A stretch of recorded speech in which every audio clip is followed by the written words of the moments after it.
जय हिंद साथियों। आप सभी लोगों से मेरा एक अनुरोध है कि मेरी क्लास जो भी 25 के इंटरव्यू देने जा रहे हैं वो शुरू में वीडियो देखें ना देखें, लेकिन अंत में जरूर मेरी वीडियो को देखा करिए, क्योंकि उसको उससे आपको बहुत सपोर्ट मिलेगा। और मेरा एक मानना है कि जो मैं आखिरी में किसी मुद्दे से संबंधित आपका दृष्टिकोण संबंधित मैं उसको प्रश्नों के उत्तर जो प्रस्तुत करता हूँ उन पे आपका नज़र ज़्यादा जानी चाहिए, वो आपके लिए ज़्यादा महत्वपूर्ण होते हैं। तो पूरी वीडियो बिल्कुल देखा करिएगा। मुझे ये एक पीडीएफ धर्म एक दृष्टिकोण की मिली है, उसमें मुझे कुछ ऐसे मुद्दे लगे हैं 5-7, जिसको मैं आप लोगों से डिस्कस करूंगा। जल्दी जल्दी करूंगा और जितनी जल्दी हो सके वो मैं चाहता हूँ कि लगभग आधे घंटे में पूरा हो जाना चाहिए। वीडियो थोड़ा लंबी हो भी सकती है, क्योंकि कल जब मैं कर रहा था 1 घंटे तक पहुंची है। इसको देख लेना। प्रस्तावना है धार्मिक उपदेशों के समान सिद्धांत। आप लोगों को सभी धर्मों के क्या क्या समान सिद्धांत आपकी नजर में है, वो आपको 5-5 6-6 सिद्धांत आने चाहिए सभी धर्मों के।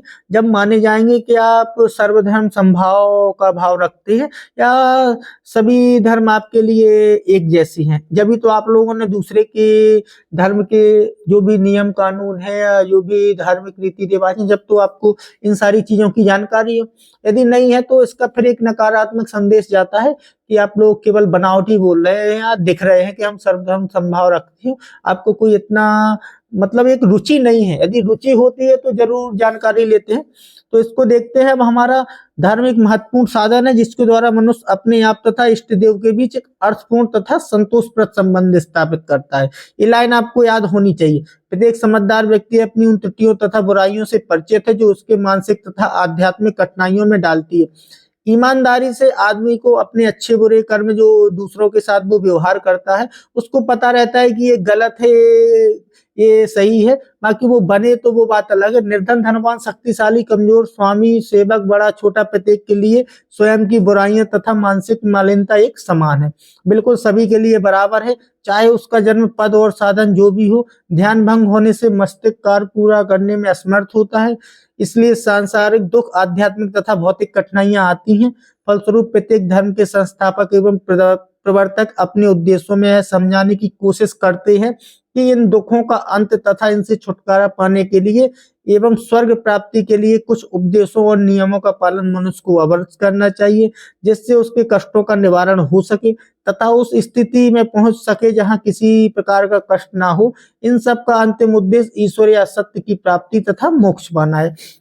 बिल्कुल सही है। इनका पूरा जो इस मैं केवल सार समझाने की कोशिश करूंगा आपको इस वाली वीडियो में। इसमें इसका सीधा सार है कि जो भी आप रास्ते पे चल रहे हैं उनको ऐसे आपको रास्ते पे ढूंढना है, ऐसे आपके अंदर विचार होने चाहिए, ऐसे आपके अंदर गुण होना चाहिए। इतने अच्छे जो महापुरुषों के द्वारा या धर्म प्रवर्तकों के द्वारा रास्ता बताया गया है, आपको उन सारे रास्तों पे चलना है जिससे आपको ईश्वर को प्राप्ति हो सके या कष्ट कम हो, ज्यादा आप सांसारिक सुखी जीवन या आनंदित जीवन जी सके। इसका एक मतलब। अब दूसरा हमारा जो इसी में सर्वधर्म समभाव में दूसरी हेडिंग में आपको बताऊं, दूसरी में विभिन्न धर्मों के सभी रास्ते एक ही हैं, यानी कि ईश्वर की ओर जाते हैं।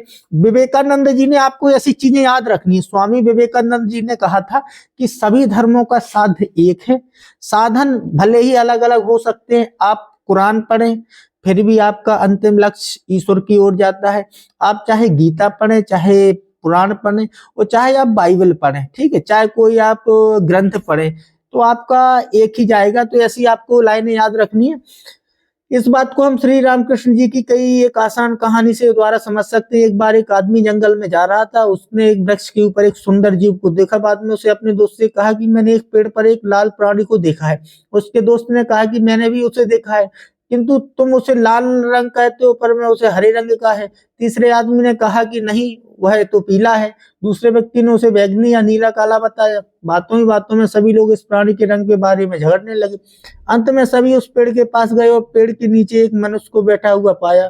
उस मनुष्य ने उसके पूछने पर बताया कि मैं इस पेड़ के नीचे रहता हूँ और इस प्राणी को अच्छी तरह जानता हूँ। जो आप लोगों ने कहा है वह सत्य है। यह कभी लाल, कभी हरा और कभी पीला हो जाता है। कभी कभी देखा है कि इसका कोई रंग ही नहीं होता है।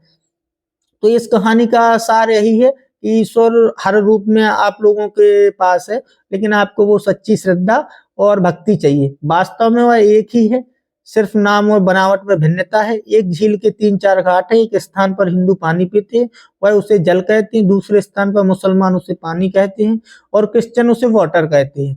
ठीक है, ये बस केवल अंतर है एक ही चीज। ये बहुत अच्छा उदाहरण दे के समझाया है। तीनों एक ही वस्तु को दर्शाते हैं, अंतर केवल उसे नाम से। इसी प्रकार वास्तविकता को कोई अल्लाह, कोई ईश्वर, कोई ब्रह्म आदि भिन्न भिन्न नामों से पुकारते हैं। उनका कहना, जो विवेकानंद जी का था, उनका कहना था कि जो भी धर्म का अंतर है वो केवल भाषा और रीति रिवाजों में है, बाकी मूल उद्देश्य है जो, वो सभी धर्मों का एक है।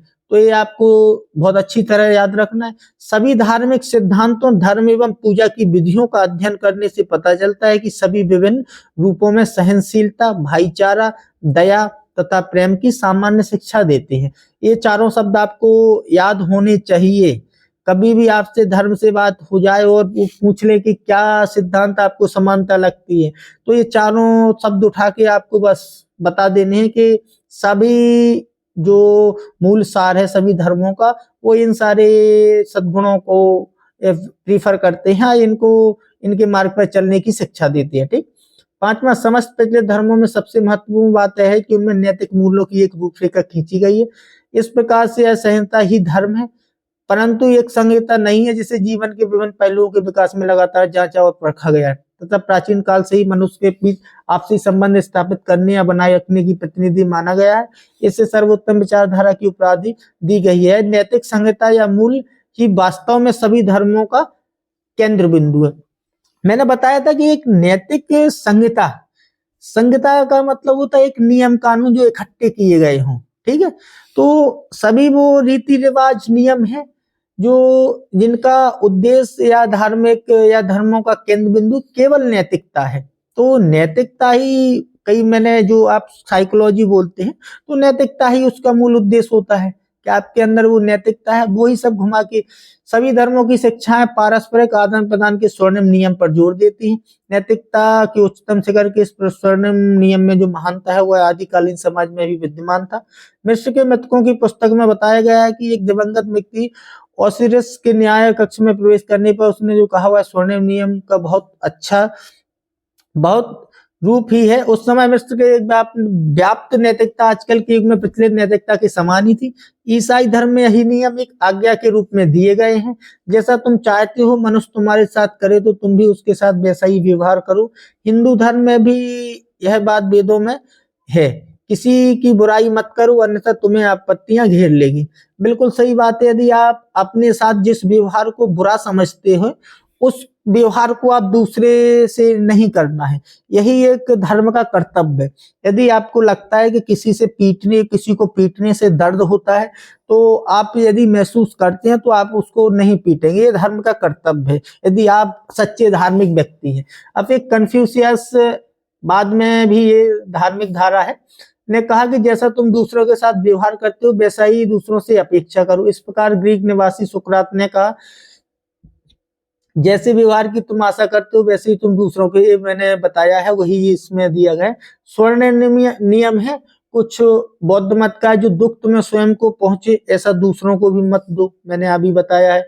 ईसाई मत में कि कोई भी काम किसी भी प्रकार का जो तुम चाहो कि दूसरा मानव तुम्हारे प्रति करे वैसे ही तुम उसके प्रति करो, क्योंकि यह नियम है तथा यीशु मसीह का संदेश है। बाइबल। हिंदू मत, जैसा आप अपने लिए चाहते हो दूसरों के से ही वैसा ही व्यवहार करें। वह कार्य मत करे जो आप पसंद नहीं करते। प्रत्येक व्यक्ति का कर्तव्य है कि ऐसा कार्य करे जिससे दूसरों को कष्ट ना हो। महाभारत में 15 अध्याय 5 15-17 ये श्लोक दिए गए। इस्लाम धर्म में समानता एवं भाईचारा स्थापित करो। समस्त मानव समूह एक परिवार है तथा सभी लोग एक समान हैं। सभी मनुष्य भाई हैं तथा उनके साथ भाई की तरह रहना चाहिए। ईश्वर उन्हीं को प्रेम करता है जो इस प्रकार प्यार से रहते हैं। आपने देख लिया कितना सामाजिक सौहार्द की बात की है इस्लाम धर्म में। जैन मत, प्रसन्नता और कष्ट एवं सुख और दुख के हमें प्रत्येक के ही वही सोचना चाहिए जैसे कि स्वयं के बारे में, दूसरों को कष्ट ना दें क्योंकि यदि हम दूसरे हमें कष्ट देंगे तब हमें अच्छा नहीं लगेगा। अतः याद रखना चाहिए कि दूसरों को भी हमारे द्वारा पहुंचाए गए कष्ट से बुरा लगे। ये योग शास्त्र में है। यहूदी मत, जिससे तुम्हें घृणा है वह दूसरे के साथ मत करो।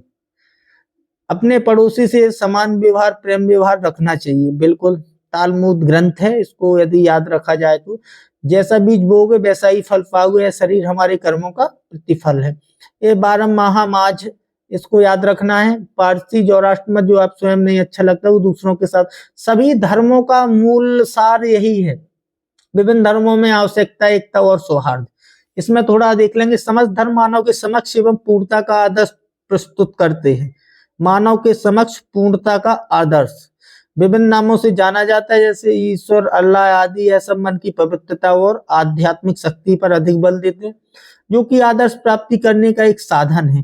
संसार के सभी धर्मों का साधारण सर्वेक्षण करने से यही प्रतीत होता है कि प्रत्येक धर्म एकता, सद्भावना की शिक्षा देते हैं। कुछ उदाहरण निम्नलिखित हैं। देखो, सारा घूम फिर के वहीं आना है। प्राचीन पारसी धर्म के एक सुधारक ने बहुत बड़ी भूमिका निभाती हुई ईश्वरवाद के एक ईश्वरवाद में बदल दिया है। अहोर मजदा जो सर्वोपरि एवं विधाता है, उन्होंने इस बात का विश्लेषण किया कि विश्व क्या है, इसका अंत क्या है, उसे अच्छा क्या। जोराष्ट्र ने अंततः अच्छाई की विजय में विश्वास किया। उसने अच्छे विचारों, अच्छी वाणी एवं अच्छे कार्यों पर बल दिया, जो उसके अपूर्व सफलता की ओर ले जाते हैं। अच्छे आपके विचार हों, अच्छी वाणी हो, अच्छे कार्य हों, आपको ये सब ध्यान रखना है। केवल धर्म इसी के आसपास घूमता है, इससे कोई और ज्यादा नहीं है धर्म का मतलब। तो ये आप लोगों को, यहूदी में यही एक ही ये यहूदी एक ही ईश्वर की पूजा करने में विश्वास कर, जैसे यहोवा के नाम से जाना जाता है, जो अपनी इच्छाएं मसीहों के द्वारा प्रकट करवाते हैं। वे अपने उपासकों के आदर्श, नैतिक चरित्र एवं जीवन की अपेक्षा रखते हैं। ईश्वर के अलावा कोई नहीं है, इसलिए मनुष्य में उसके बनाए हुए नियम को याद रखना चाहिए। सर्वशक्तिमान ईश्वर को अंतरात्मा तथा शक्ति से प्यार करना चाहिए। यहूदियों का मत है कि मानव ईश्वर का ही रूप है और वह सर्वशक्तिमान प्रभु के साथ अपना संबंध स्थापित करने में समर्थ है। ईसाई धर्म में वही है, इस्लाम धर्म का वही है। पहले दूत हजरत आदम से चला आ रहा है, इस्लाम अंतिम रूप है। यह आज का इस्लाम धर्म पहले दूत हजरत आलम से चला आ रहा है, इस्लाम का अंतिम रूप। यह धर्म ईश्वर के प्रति आत्मसमर्पण है। एक सच्चा मुसलमान वही है जो कि ईश्वर को समर्पित है और उसके आखिरी दूत मोहम्मद को मानता है। बस ये सारी चीजें वही हैं। बौद्ध मत में भी वही है कि अनुसार सत्य सर्वोपरि वास्तविकता है। सत्य बोलना है आपको, आचरण, सत्य कर्म, साधना, इच्छा, घृणा तथा मोह का त्याग कर भक्त लोग सांसारिक कष्टों से मुक्त हो सकते हैं। आपको सीधी बात है कि मैंने बताया कि मानसिक विकार और सद्गुणों, इन चीजों का बस अनुभव हो जाए, बाकी आप लोग बहुत बड़े धार्मिक बन सकते हैं। हिंदू धर्म को सभी धर्म, मत एवं विश्वासों की एक रूपरेखा कहा जा सकता है। हिंदू धर्म एवं सभी संप्रदाय प्राय किसी न किसी रूप में आत्मा, आध्यात्मिकता, ब्रह्म, शांति, आत्मज्ञान के योगाभ्यास की आवश्यकता में विश्वास करते हैं। आप लोग ये बहुत अच्छी चीज जानते हो। मैं ये इसलिए बता रहा हूँ कि सभी धर्म के जितने हमारे ग्रंथी, मौलवी, ये लोग हैं, इसको ज्यादा बहुत अच्छी तरह से पढ़ लेना, क्योंकि सभी धर्मों की समानता के लिए एक बहुत अच्छी ये इसमें मटेरियल मिल रहा है। इसलिए मैंने सोचा कि इसको एक्सप्लेन किया जाए। सभी धर्मों के समान मूल तत्व, सभी धर्मों के मूल तत्व एक समान है। ऐसा ही सभी धर्मों, उनके रास्तों, उनके संतों तथा पैगंबरों के जीवन में प्रतिबिंबित होता है। वह हमेशा अपने अनुयायियों को पवित्रता, शक्ति तथा सद्भावना की ओर ले जाते रहे हैं। आपको पवित्रता, सद्भावना, ठीक है, ये आचरण जितने शब्द हैं इनको ज्यादा गौर करना है। किंतु बाद में कुछ स्वार्थी तथा ज्ञानी पुजारियों ने नए नए तरीके एवं आडंबर अपनाकर इन धर्मों को आपसी फूट का रास्ता बनाया। धर्म की कट्टरता हमें अलग करती है, जबकि धार्मिक अनुभवों में एकता दिखाई देती है। आध्यात्मिक प्रवाहों को धर्म के स्वार्थी ठेकेदारों ने दूषित कर दिया है। ये लाइन एक बार मैं दोबारा पढ़ रहा हूँ, इसको थोड़ा गौर करना और ये आपके बहुत काम आएगी। वह हमेशा अपने अनुयायियों को पवित्रता, शक्ति तथा सद्भावना की ओर ले जा रहे हैं, किंतु बाद में कुछ स्वार्थी तथा अज्ञानी पुजारियों का मतलब ये नहीं समझना कि केवल हिंदू धर्म से, पुजारियों का मतलब ऑल ओवर सभी के लिए है, मुस्लिम, सिख, ईसाई, सभी के लिए। नए नए तरीके एवं आडंबर अपनाकर इन धर्मों में आपसी फूट का रास्ता बनाया। धर्म की कट्टरता हमें अलग करती है। जबकि धार्मिक अनुभवों में एकता दिखाई देती है।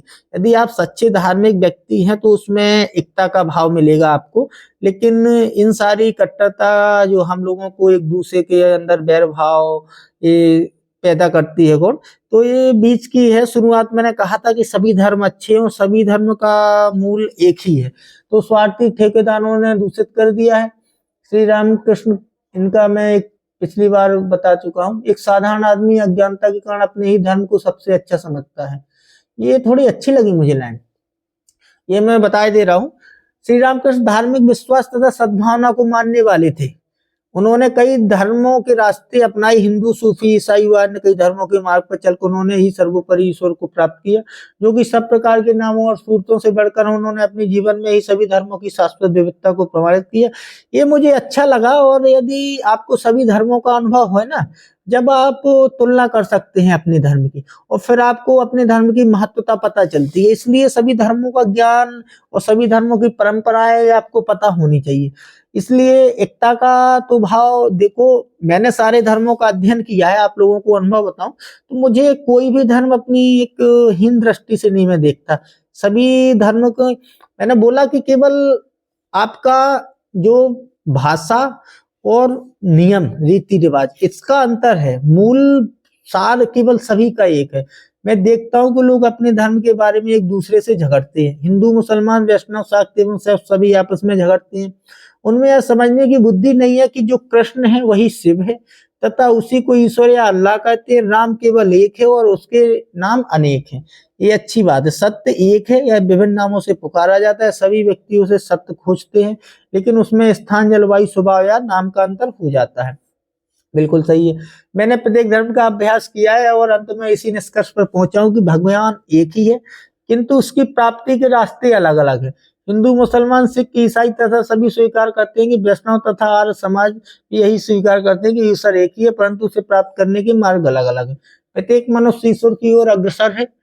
यदि उसमें लगन, धैर्य एवं निष्ठा है तो अवश्य वह ईश्वर को प्राप्त लेगा। ईश्वर को प्राप्त कर लेने का मतलब है कि आप जो भी अपना लक्ष्य रखे हैं वो आप प्राप्त कर सकते हैं, या मोक्ष। मैं आप लोगों को इसको सैनिक दृष्टि से देखना है, या आपके अंदर धैर्य। मैंने कई बार बताया कि आप यदि लगन है आपके अंदर, लगन एक इतनी महत्वपूर्ण चीज है कि जो नहीं भी होगा, यदि जो काम वो करता है तो यदि उसके अंदर लगन है तो जो काम होने की संभावना नहीं भी है फिर भी हो सकता है वो। तो आपको धैर्य और निष्ठा, आपको धैर्य का गुण बहुत अच्छा है, आपको बिल्कुल रखना है। मैं कई बार इंटरव्यू में इसका देता हूँ रेफरेंस कि इसको कैसे उपयोग करना। विभिन्न धर्मों का बुद्धिमत्ता पूर्वक अध्ययन करने से हमें उनके मुख्य स्वरूप तथा उनके अंदर छिपी सद्भावना से मालूम पड़ता है कि सभी धर्म उसी उद्देश्य की ओर ले जाते हैं। श्री कृष्ण ने इस सद्भावना को अध्ययन द्वारा महसूस नहीं किया, अपितु आध्यात्मिक अनुभवों के द्वारा उन्होंने विभिन्न धार्मिक स्वरूपों का अनुकरण करते हुए आत्मशक्ति तथा सर्वोपरि ईश्वर को प्राप्त किया। उन्होंने एक प्रकार से हमें चुनौती दी है कि धर्म को आध्यात्मिक अनुभव द्वारा सिद्ध किया जाए। उचित धर्म की परख, धर्म उचित कौन है? आत्मा, मनुष्य और परमात्मा के बीच शाश्वत संबंध का अनुभव करना ही धर्म है। ये देख लेना, जो उचित धर्म की परख करेगा वो उसको ये आना चाहिए, आत्मा, मनुष्य और परमात्मा के बीच शाश्वत संबंध का अनुभव करना ही धर्म है। इसी उद्देश्य की प्राप्ति के लिए जिसे आध्यात्मिक अनुभव के रूप में जाना जाता है, वह सभी धर्म एक जैसा मार्गदर्शन करते हैं। समस्त धर्म के एक दायरे की त्रिज्या समान है, जो कि केंद्र बिंदु पर मिलते हैं। जैसे सभी धर्म केंद्र की ओर बढ़ते हैं वह एक दूसरे के समीप आते प्रतीत होते हैं और अंत में इसी केंद्र बिंदु पर जाकर एक हो जाते हैं। श्री रामकृष्ण जी का सबसे महान अनुभव यही था। मैंने बताया था कि कोई बस से जा रहा है, कोई अपना ट्रेन से, कोई हवाई जहाज से, लेकिन आप लोग पहुंचेंगे जबलपुर सीधे, क्योंकि आप लोगों का इंटरव्यू है। बाकी आपका रास्ता एक ही है। रास्ता आपके अलग अलग हो सकते हैं, किसी का वायु मार्ग हो सकता है, किसी का बाई रोड हो सकता है, लेकिन पहुंचना सबको इंटरव्यू में है। तो आप ऐसे ही धर्म को समझ लें, इसी निगाह से आपको देखना है। प्रत्येक धर्म किसी न किसी रूप में यह वचन देता है कि उसके अनुयायी सुख, शांति तथा परमानंद प्राप्त करेंगे। विभिन्न धर्मों का निम्नलिखित उल्लेख से यह सिद्ध होता है। आपको ये पता है कि सारी, मैं एक बार इस धर्म के अनुसार ईश्वर का विद्यमान होना ही पूर्ण और शाश्वत खुशी है। यहूदी मतानुसार ईश्वर का विद्यमान होना ही पूर्ण शाश्वत खुशी है। ईसाई इस धर्म के अनुसार ईश्वर के साम्राज्य में धर्मपरायणता, शांति और खुशी पवित्र आत्मा को याद करने में है। इस्लाम धर्म के अनुसार जो ईश्वर में विश्वास करने वाला ईश्वर को प्राप्त करना चाहता है और आध्यात्मिक राह पर चलता है, वही वास्तविक प्रसन्नता की ओर। बौद्ध मत में ये सारी चीजें उसी में, सभी धर्म समान हैं। सभी धर्मों में विभिन्न जटिलताएं, सबकी विभिन्न पवित्र धारणाएं हैं, जिनमें मौखिक और कुछ लिखित रूप में उनके अपने पीर, पैगंबर और मसीहा अवतार स्वरूप हैं। उनकी अपनी मानी गई पवित्र आत्मा है, उनके द्वारा आंतरिक शक्ति व अनुभव द्वारा ईश्वर तक पहुंचने के रास्ते हैं। कौन ईश्वर को किस प्रकार मानता है, विभिन्न धर्मों के मनुष्य द्वारा बनाए गए रीति रिवाज पर निर्भर करता है। इन सब के लिए बताए गए नियम है, ये आपको देख लेना है। कोई प्राचीन काल से ही इस प्रकार के प्रतिक्रिया कि सभी धर्म एक प्रकार का रूप धारण करे, कहने में कोई अतिशयोक्ति नहीं होगी कि समानता और कुछ नहीं सिवाय सभी नुकसान पहुंचाने या घृणा की शिक्षा नहीं देता है सभी धर्म, बस सब घुमा फिरा के वही है। अब ये देख लेना है, थोड़ा मैं आप लोगों को बता दूं कि क्या क्या समानताएं और कैसे हैं। देखो, सभी धर्म किस चीज का विरोध करते हैं वो आपको देखना है। देखो, क्रोध सभी धर्म में है कि क्रोध नहीं करना चाहिए, तो आप लोगों को ये देख लेना है। हिंदू धर्म में क्रोध को अस्त व्यस्त कर देता है। जो निर्मल रहना चाहता है और दिग्भ्रमित नहीं होना चाहता वह क्रोध से दूर रहे। गीता का अध्याय 63वां श्लोक। इस्लाम धर्म में कहा गया है कि शक्तिशाली व्यक्ति पहलवान नहीं होता है, बल्कि शक्तिशाली वह होता है जो वह व्यक्ति है जो क्रोध के समय अपने आप पर खुद नियंत्रण रखता है। ये हदीस बुखारी शरीफ, ये हदीस एक प्रकार है। अब सिख धर्म में कंजूस, कुत्ता, झूठी बात वाला, भंगी, धोखेबाज, में शरीर वाला। आपको मैं केवल ये बता रहा हूँ, भाईचारा सब में है, क्रोध में सबका प्रतिषेध है। सभी धर्मों में साहस, सभी को ईश्वर समझना एवं ईश्वर के सभी को समझना, ईश्वर में सभी को समझना ही मानव के लिए साहस का स्रोत है। इसको उसका मूल्य नहीं होता है।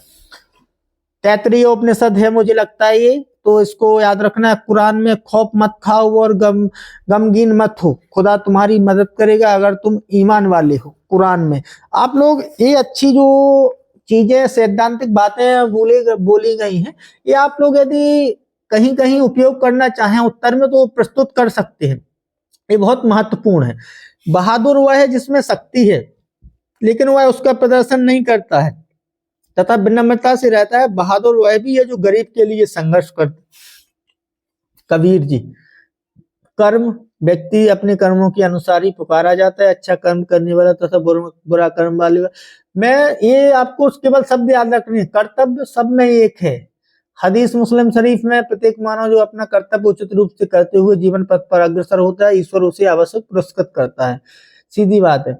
शराब पीना सभी में मना है, बुराई सब लोग प्रतिषेध करते हैं इसके। विश्वास होना चाहिए, विश्वासी बुद्धिमान की राय है। विश्वास सभी तभी आएगा जब व्यक्ति का हृदय इसे धारण करेगा।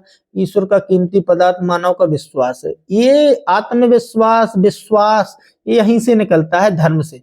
आप लोग धार्मिक हैं तो आप विश्वासी जरूर होंगे। परिवार, सभी लोगों को एक साथ रहकर एक दूसरे से आपकी मर्यादा, आदर्श, ये सारी चीजें सभी धर्मों का जो सैद्धांतिक रूप है। क्षमा सबसे बड़ा गुण है, क्षमाशीलता जो है। ईश्वर को क्षमा करना बहुत पसंद है तथा वह क्षमा करने वालों से प्रेम करता है। मित्र, जितने भी जीवित प्राणी है सभी को अपना घनिष्ठ मित्र समझो। स्वर्णिम नियम, आप दूसरों के साथ वैसा ही व्यवहार करो जैसा आप दूसरों से अपेक्षा करते हैं। बिल्कुल। ईश्वर सर्वशक्तिमान है, अवतार लेता है तथा वह विभिन्न रूपों में निवास करता है।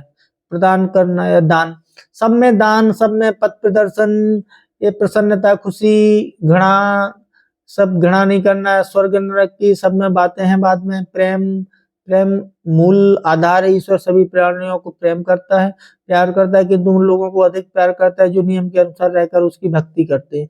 सभी में वही है। दूसरे धर्म का सम्मान, अमरत्व, सांसारिक शरीर नष्ट होने पर आत्मा इसे छोड़कर एक नया एवं सुंदर शरीर धारण करती है। बुद्धिमान, न्याय की बातें सभी धर्म में की गई हैं। मानव व्यक्ति, मुझे लगता है यदि आप लोगों के पास ये PDF है तो ठीक है, नहीं है तो मैं इसको उपलब्ध करा दूंगा, या फिर इसको बहुत अच्छी तरह से रिटन पेपर के साथ साथ इंटरव्यू में इसका बहुत महत्वपूर्ण है। इसका इतने उपयोगी लगे ये मुझे, क्योंकि यहाँ 40-45 गुण है विवाह सभी में है। एक जो हमारी पारिवारिक संस्था है तो उसमें विवाह अपने कर्तव्य के रूप में माना जाता है। चिंतन सब में है, शोक, पड़ोसी के साथ प्यार भी, आज्ञा पालन बिल्कुल होना चाहिए, जभी तो आप अनुशासन होंगे, अनुशासनशील होंगे। पर नारी को इज्जत दें, सम्मान, मतलब सभी धर्म में जो शुरुआती धर्म है जिनका मूल सार है वो यही था। शांति, पैगंबर, प्रार्थना करना सभी में है, गरीबों की मदद करना है, माता पिता का सम्मान करना, अपनी कर्तव्यों का उनके बुढ़ापे में निर्वहन करना, पश्चाताप होना चाहिए, यदि आपसे कोई गलती हो गई हो तो उसको सुधारो। मोक्ष की प्राप्ति के लिए आपको अच्छे कर्म से ही, मतलब अच्छा आपको व्यवहार, अच्छे कर्म करने हैं, इससे आपको मोक्ष मिलेगा। गीता ये मोक्ष के लिए बता सकते हैं कि हदीस में कहा गया ईश्वर की इच्छा एवं आज्ञा से ही मोक्ष प्राप्त की जा सकती। धर्म ग्रंथ, वेद, पुराण, स्मृति, उपनिषद, शास्त्र, गीता, रामायण, महाभारत, जहाँ धर्म है तथा सत्य वही भगवानों सफलता है। कुरान रहस्योद्घाटन ईश्वर ने मानव पथ प्रदर्शन के लिए किया है। आदि ग्रंथ एवं दशम ग्रंथ जिनमें की से गुरुओं एवं भारतीय संतों की शिक्षा है। आदि ग्रंथ और दशम ग्रंथ में सदा भोजन एवं सादा जीवन, सादा भोजन सादा जीवन, सच्चाई, ईमानदारी, सहनशीलता, कर्तव्य, जितने भी मैं नैतिक आपको गुण बताऊंगा ना, संपत्ति, पूजा स्थल, युद्ध, स्वधर्म को समझकर भी तुम्हें हिचकिचाना उचित नहीं, क्योंकि धर्म युद्ध की अपेक्षा क्षत्रिय के लिए और कुछ अधिक श्रेयस्कर नहीं हो सकता। ये एक बार मैं दोबारा पढ़ रहा हूं। स्वधर्म को समझकर भी तुम्हें हिचकिचाना उचित नहीं, क्योंकि धर्म युद्ध की अपेक्षा क्षत्रिय के लिए और कुछ अधिक श्रेयस्कर नहीं होना। इसका मतलब ये है कि युद्ध का मतलब कि आपको अपने कर्म के लिए बिल्कुल अडिग रहना है, और इसमें भी कोई भी आपको हिचकिचाने वाली बात नहीं होना चाहिए। जो भी आपका कर्म है वो आपको बिल्कुल श्रद्धा से और पूरी ईमानदारी से करना है। रोज दिग्भ्रमित करता है, अगर कोई अपने आप को स्वामी बनाना चाहता है एवं अन्य परिस्थिति पर नियंत्रण करना चाहता है, तब कोप से अपने आप को छुटकारा पाओ। आदर्श जीवन हुआ है कि जो व्यक्ति क्रोध एवं घृणा से दूर रहे। बस हमारे यहाँ पे सब समाप्त होता है। ये आपको बता दूं मैं, 46 जो शब्द हैं, जो मूल्य है नैतिक, ये कुछ उसमें अवगुण है। इन लोगों को, इन चीजों का जो प्रतिषेध किया गया है वो सभी धर्मों में है। बात बस इनडायरेक्टली, कहीं डायरेक्टली अलग अलग तरीके से कही गई है। तो इन सारी चीजों को आप लोगों को समझ लेना है। आपके पास ये पीडीएफ है तब तो ठीक है, अच्छी तरह पढ़ना है। यदि नहीं है तब मैं इसको उपलब्ध कराने की कोशिश करूंगा कि मैं आप लोगों को उपलब्ध करा सकूं। बाकी आप लोग इन सारे लास्ट के पेजों को एक्सप्लेन करने का मेरा यही भाव है कि बाद में जब आप उत्तर देते हैं ना, तो आपको ये सारे दिमाग में आएंगे, तब एक अच्छा उत्तर प्रस्तुत कर सकेंगे आप। बाकी और जितना हो सके मैं आप लोगों की पूरी मदद करने की कोशिश करूंगा।